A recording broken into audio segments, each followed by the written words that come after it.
ከ600 ድርሃም ጀምሮ ሲቲ ኦፍ አረቢያን አዚዚ ሚላን መሃል ከተማ ዱባይ ኔክስት ቱ IMJ ወርልድ ከስቱዲዮ ጀምሮ 1 ቤድሩም 2 ቤድሩም ማግኘት የሚችሉበት ማሲቭ ኮሚኒቲ የሚባል ቅንጡ ቤቶችን ማግኘት ትችላላችሁ። ከግሎባል ቪሌጅ 5 ደቂቃ ከዲኤክስፒ ኤርፖርት ደግሞ 27 ደቂቃ የምርቅ ሾው አፓርትመንት ደግሞ እንዴት ነው ምስል ላሳያችሁ። ይሄ ሩሙ ወደ ውስጥ ገብተን የምናየው ይሆናል።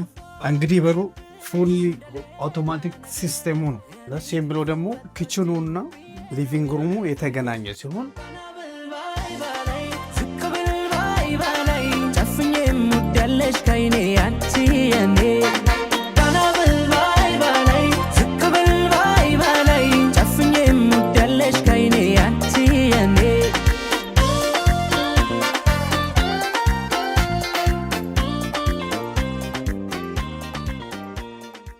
እነዚህን የመሰሉ ቅንጡ ቤቶችን መሃል ዱባይ ላይ ከፈለጉ ያስን እባላለሁ ከአዶሊስ ባይ ፕሮፐርቲ ኮንታክት ያርጉ።